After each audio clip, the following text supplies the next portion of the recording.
So this next idea I want to show you, cognitive autonomy. All right, now I'm freaking because I just paused it. And started recording again now, saying it's only 2 minutes. All right, but I've only been talking for a few seconds. It must be an hour and 2 minutes. All right. I'm just gonna trust that this is all working. Cognitive autonomy. This is kind of the kind of final stretch of this presentation, the last section here. I want to kind of talk about some different ideas, and cognitive autonomy is kind of just a term. I don't know if I made it up, because if you Google it, it exists.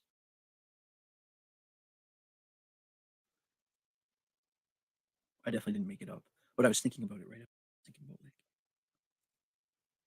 probably when we were talking about Erickson or something. And I was trying to think how would I describe, if I had to in my own words describe cognitive autonomy, and I thought it was almost like one of these scenarios where negation works best, where it's I wasn't sure what the best way to describe it is, but I know exactly what it isn't. It's the exact opposite of being brainwashed. Right? The cognitive autonomy is their freedom of thought scaled to the functional cognitive level. It actually is the practice of having freedom of thought. And I think it's just a cool term, an important idea. So I thought you'd find this interesting. So this is Brem's work from 1969. The theory that people react against threats to specific behavioral freedoms, right? So basically it's this idea that's actually a pretty strong idea in psychology, that basically if people feel like you're forcing them to do something they don't want to do, that it'll make them less want to do it. And it sounds so basic and almost borderline childish, but it's the way that I remember teachers explaining it back in the day in psych class was if you're a parent and you tell your kids they can't date anyone that has tattoos, expect them to have a boyfriend or girlfriend that has tattoos. It's there's something in the human mind that really rebels against being told what to do. It's if I tell you not to watch this movie, that there's this movie that people but you really shouldn't watch, blah blah blah. It's how many of you are downloading it while I'm making that rant, because it's you don't want to be told what to do. And there's more and less extreme versions of it, especially if what did I just say?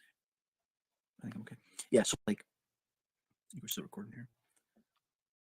This theory operates in 3 steps. Number 1, that people perceive, I don't know why I put a mask there, just saying, well, the idea that of the reaction that some people feel when feeling forced or whatever, people perceive an unfair restriction on their actions. State of reaction or reactance is activated, and irrational or rational depending on situations, right? Because this applies in all kinds of situations. A person must do something about it, right? So it's people feel they're being put into a situation, they feel an emotional response to that, and that they need to do something about it. And what they need to do something about it is usually kind of digging into whatever the position is. Now the point is they don't necessarily tie that all together, right? It's the person might not be tying together that what's digging them into the position is the fact that they're really sort of rebelling against the fact that they don't want someone telling them what to do. And the telling them what to do that's actually so repellent that it's making it hard to hear anything. And the challenge I want to give you is it's very easy to see whoever you disagree with as doing that, and harder to see that this is actually something that all humans struggle with. Okay. Learned helplessness. So these are all full screen here for the